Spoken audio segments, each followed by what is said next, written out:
This is our host, Tian Wei. Hello and welcome to World Insight with me, Tian Wei. The Shanghai Cooperation Organization Summit is in progress in Samarkand, Uzbekistan. Chinese President Xi Jinping is attending the meeting, which is part of Xi's first trip abroad since the early days of the pandemic. What are the major outcomes people are expecting from the summit? Let's loop in our panelists from China, Russia, and Kazakhstan.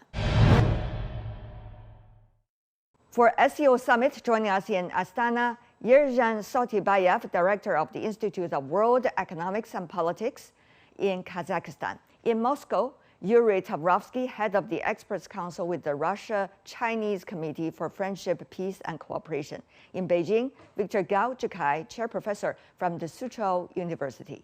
Tell me more about your thoughts likely to be the most significant outcome of the meeting this time, SCO Summit. Mr. Tavrovsky. The world is now dealing with a new reality. SCO, which used to be a regional security bloc, now becomes not only Eurasian, but also Indo-Pacific economic, political, and potentially military entity. This is the biggest result. I'm not sure whether it is being described as a military entity. Rather, it is focusing on security issues. Mr. Sotibayev. Well, I think that the SCO summit is very important for the world because it sends a message that this part of the world is united on very significant issues like development, like economic prosperity and cooperation. And it also shares some really shared values about this development and cooperation as a value, because in many parts of the world we see that bloc confrontation and confrontational rhetoric is very hot. So we need more harmony, we need more integration, and we need more cooperation with countries. So I think that SCO shows a very good example of that cooperation. Cooperation is the key. Professor Gao, is that what you have found out this time at the summit? I think the summit has rededicated itself to its initial mission, that is to fight against the radicalization, terrorism, and extremism, while also reaffirming commitment to new missions. For example, promoting regional integration and cooperation, and affirming the fact that none of the members should interfere in the internal affairs of any other members of SCO. And I think in this world of great uncertainty and turmoil, SCO is playing a very important role of stabilizing the region and reassuring people in this region of what matters most. Given the fact that among the members and those who are working closely as dialogue partners and also observer states of SCO, many are oil producers, others are oil consumer countries. There's also very good, in a way, already infrastructure being built in the region, transporting oil and gas. How do you see SCO is likely to play its role in the world's overall approach about the food and energy crisis? Well, SCO is a region in the world which produces the bulk of the world energy output. I mean, not only oil and gas, but also uranium production. For example, Kazakhstan produces more than 40% of uranium production in the world. China, with its growing ambitions on building more power plants, and with India, with many other countries, they all need more uranium and more energy. So I think that at least Central Asia within the SCO could be a very vital force in providing energy supply and energy stability for the whole region. On China and Kazakhstan, for example, the bilateral visit by the Chinese president to your country, certainly, sir, one could interpret with different layers. How do you see, with the context you just described, this relationship? It's very symbolic. It showed the importance of the region. It showed the importance of Kazakhstan for the Chinese strategy of Belt and Road Initiative and the larger strategy. So I think that our strong relations, our strong bonds between Kazakhstan and China is very vital for the stability in this region. And I think it will help to provide stability for the whole of Eurasian continent. Russia, on the other hand, of course, in a very complex geopolitical situation. Professor Tavrovsky, how do you see SCO, from your perspective, likely to play its role in making sure of solutions to the current food and energy crisis seems that the rest of the world has been crying about? Iran joined the SCO, and with the prospect of Arab oil-producing nations like Saudi Arabia also to join the SCO, this entity is sure to become the major source of energy for the world. But it is very important to make sure that oil-producing and oil-consuming nations will get rich out of this, and not the financial speculators.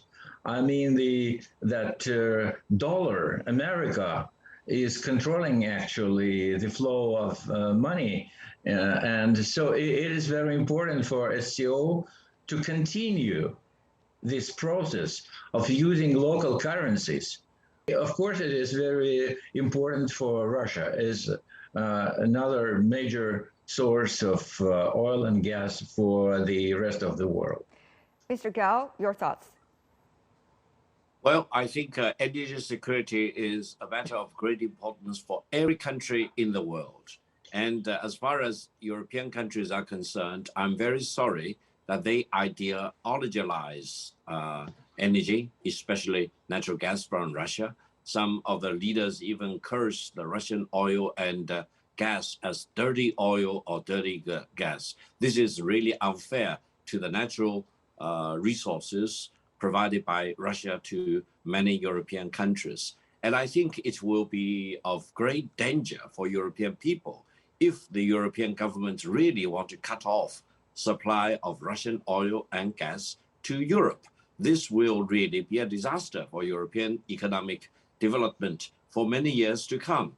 On the other hand, if some countries really want to cut off the Russian supply of oil and gas to the Western countries, of course, Russia has to find alternative markets. Energy food crisis is one, but climate change, as well as connectivity and other issues also on the global agenda for everyone.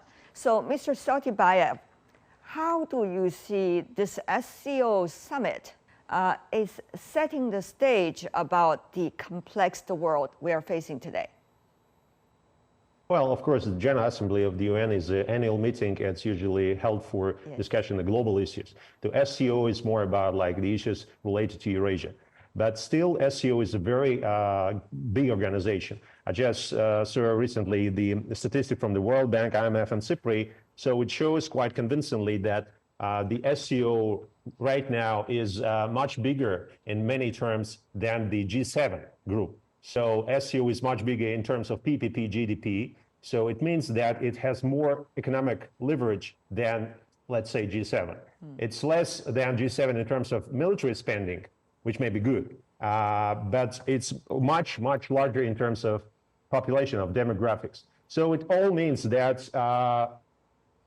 SCO could become a really strong alliance in the future, at least in economic terms. So I think that West eventually will come to a conclusion that it will need to cooperate more with SCO rather than building blocks against each other. So I hope that this block mentality will fade away, and SCO will show to the world that it is peaceful, that it is committed for the peaceful rise of this region and not for the confrontation. And I think that the main message that SCO could send to the world. But Mr. Sotibayev, there are also a lot of talk and discussion about efficiency and implementation of essence or bringing essence to SCO. Your thoughts on that regarding also your earlier comments? I think that in the future, of course, SCO need more cooperation in terms of real, concrete, tangible like institutions, like SCO Bank for Development, for example, or SCO Energy Cooperation like Council. So it could provide SCO more like tools for real influence. Because right now, to tell the truth, SCO is not in the best shape and form to to be really effective organization. It needs more reforms. It need more like efforts from all sides, especially in terms of like financial structure of this whole region, because we need more trade in local currencies, because right now we're all dependent on foreign currencies. So there are many, challenges and issues before us, but we need to work for it.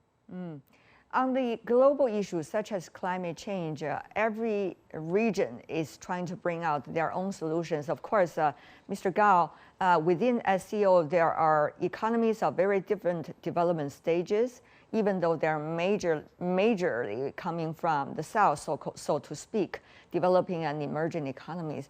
How do you see SCO is likely to be relevant on these global issues? I think the diversity of SCO is actually a strength, because all these countries with different systems, with different values, they want to do things together in one way. That is to promote stability, peace, and development, and building connectivity. And in this way, I think they can really demonstrate to the rest of the world that they do care about major international issues like climate change, like the energy security, for example, because otherwise you cannot talk about a world which will be sustainable in its development for generations to come. I truly believe SCO member states, building upon diversity, will generate and emancipate a greater strength going forward. It will become a major pillar for world stability and development. Quick response about what do you see as the priority for implementation and also for bringing essence to SCO after this year's summit. Mr. Sotibayev. Well, I think that we have like 5 priorities right now before the SCO. One of them is connectivity. We need to provide more connectivity between the countries of SCO. We have to develop new transit routes through the Eurasia. For example, the Trans-Caspian transit route, which is going through Kazakhstan to the Caspian Sea and then to Turkey and to Europe, which connects the European and Chinese market. We need more cooperation in terms of food security because of the need of countries like Afghanistan, which is in dire condition right now. We need more cooperation in terms of energy security, of course, because again, we have the good balance between countries which need more energy supply, like China, for example, and we have countries with a huge potential for energy supply, especially in uranium, like Kazakhstan. Also, the force cooperation field is in terms of like soft power, if you will. We need more cooperation in terms of like relation between civil societies of our countries. So we need to know each other more. And finally, we need more cooperation in terms of institutional reformation of SCO as organization, because it needs to be more effective to really be a driving force for good, as I said. Mr. Sotibayev, do you have a favorite? Oh, yeah. Right now, I think it's transport connectivity, because it could be done very quickly, and it could have a multi-effect on all the sides of our cooperation. Exactly. Professor Gao, also one sentence, I think if you right can. now, SCO is mostly government-to-government initiatives. I hope going forward, there will be SCO PPP, for example, SCO cultural dimension, SCO educational dimension, and SCO connectivity in all kinds, not only infrastructure, but also financial, you name it. That means SCO will be more substantive going forward. SCO will no longer be just a government-to-government initiative. Okay. It will really touch upon all aspects of life and economy. I think the major bottleneck, we need to get rid of this dollar and euro and other Western currencies domination, and get some new financial institute. This is very important, and I hope this summit will say something very substantial. Thank you so much for the 3 of you bringing to us the Kazakh, Russian, and the Chinese perspectives on the potential of SCO. Really appreciate it.